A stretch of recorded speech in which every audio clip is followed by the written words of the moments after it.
Katika upeo wa macho wa dunia unaofichwa na mawimbi makubwa ya bahari, simulizi moja ya kimya kimya lakini yenye nguvu isiyopingika imeanza kuandikwa, si kwa wino bali kwa chuma, teknolojia na ujasiri wa wanamaji waliokula kiapo cha kulinda bahari kwa gharama yoyote.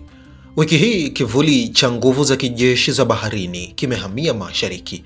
Meli mbili za kivita za Marekani, USS Santa Barbara na USS Tulsa, zimeonekana zikikatiza maji kwa utulivu lakini kwa dhamira kali, zikiondoka katika makazi yao ya zamani ya Bahrain na kuibuka ghafla katika ardhi ya kimkakati ya Singapore. Lakini hii si safari ya kawaida. Hii ni hadithi ya vita visivyoonekana, vita vya mabomu yaliyofichwa chini ya bahari. Katika ulimwengu wa bahari, adui hatangazi uwezo wake kwa milio ya risasi.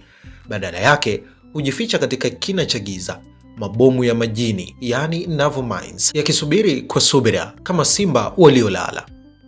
Ndipo wanapokuja mashujaa hawa wawili wa chuma, USS Santa Barbara na USS Tulsa. Si meli za kawaida, zimebeba silaha za kisasa za kugundua na kuangamiza mabomu hayo ya siri.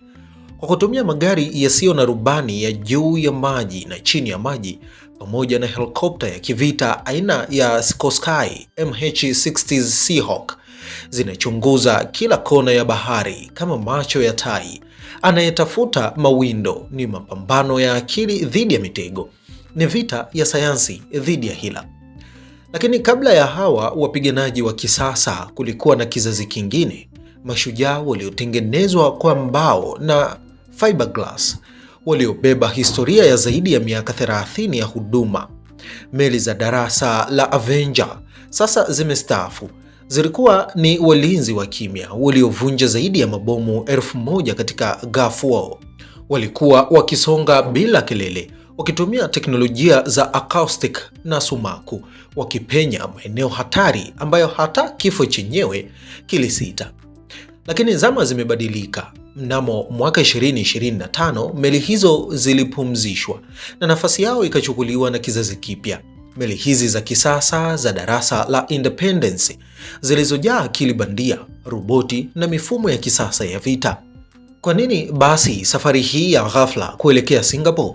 Katika korido za kimya za wataalamu wa bahari, jina moja linanong'onezwa: Steve Wills. Kwa mujibu wake, hii si bahati mbaya, bali ni mkakati wa kupunguza hatari. Katika dunia ambapo kila lengo linaweza kushambuliwa kwa umbali wa maelfu ya kilomita, kuhamisha meli ni sawa na kucheza mchezo wa chess wa kimataifa. Ni kusogeza vipande kabla ya adui hajafanya hatua yake.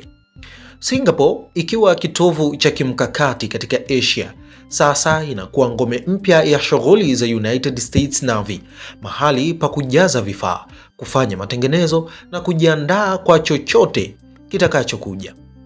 Ingawa meli hizi zina silaha kama mfumo wa bunduki wa milimita 57 Mk110 na mfumo wa kujilinda wa CRAM, ukweli unabaki wazi: si majitu kama waharibifu, yani destroyers.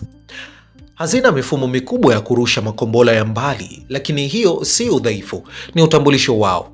Wao ni wawindaji wa kivuli, si wapiganaji wa mstari wa mbele. Wanakuja pale ambapo wengi hawawezi kufika.